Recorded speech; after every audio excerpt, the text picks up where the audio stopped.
Hello bachcho, let's see this question. So the question says, if a block is pulled up an inclined plane with a force of 10 Newton along the line of greatest slope, the block slides up with constant velocity.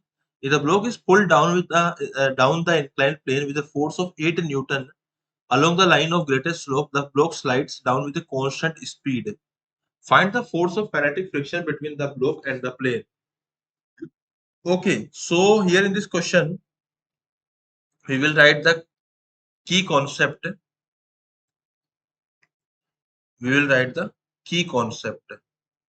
So the key concept is kinetic friction. Kinetic friction acts in such a way, acts in such a way, such a way that it tries to oppose the relative motion, oppose the relative motion. Okay, so यहाँ पे relative motion को oppose करने की कोशिश करेगा. अब अगर हम यहाँ बात करें तो यहाँ पे क्या हो रहा है, देखो. A block is pulled up an inclined plane with a force of 10 Newton along the line of greatest slope. So यहाँ पे हम लोग ये कहेंगे कि यहाँ पे inclined plane था, उसका कुछ एंगल थीटा होगा, हमें नहीं पता कितना है. उसकी वजह से नीचे की तरफ कुछ फोर्स लगेगा जिसको हम लोग मान लेंगे mg sin थीटा.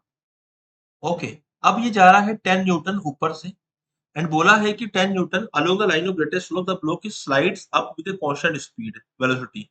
तो ये कांस्टेंट वेलोसिटी से ऊपर की तरफ जा रहा है. इट मींस कि यहाँ पे एक फ्रिक्शनल फोर्स लगेगा जो कि डाउनवर्ड डायरेक्शन में लगेगा, काइनेटिक फ्रिक्शन. एंड वो काइनेटिक फ्रिक्शन की जो वैल्यू आएगी एंड साथ में जो हमारा mg sin थीटा आएगा, this will be equal to 10. This is my first equation. Okay, and अगर मैं सेकंड इक्वेशन की बात करूं यहाँ पे, तो सेकंड इक्वेशन में हमारे पास में यहाँ पे ये हमारे पास में ब्लॉक है एंड सिमिलरली इसमें फिर से यहाँ पे फोर्स जो लगेगा वो लगेगा mg sin थीटा, है ना. And is pulled down with the force of, अब इसको नीचे की तरफ खींचा जा रहा है 8 न्यूटन से.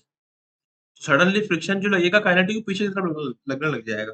तो kinetic friction will remain same. तो we can write that mg sin theta plus this 8 newton is equal to f into kinetic f kinetic energy, sorry kinetic friction. Okay, f kinetic.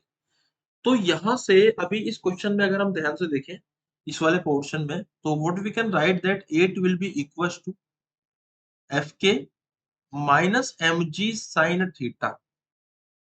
अब मैं इसको 1 and 3 को अगर add कर देता हूँ तो fk प्लस fk तो हो जाएगा 2fk, है ना. mg sin theta minus mg sin cancel out हो जाएगा एंड 10 प्लस 18 हो जाएगा, 10 प्लस 8 हो जाएगा मेरा 18. तो यहाँ से जो f की वैल्यू आ रही है, it is coming out to be 9 newton. So 9 Newton is the final answer, which is matching with option number 4. So option number 4 is the final answer for this particular question. I hope you understood it well. Best of luck.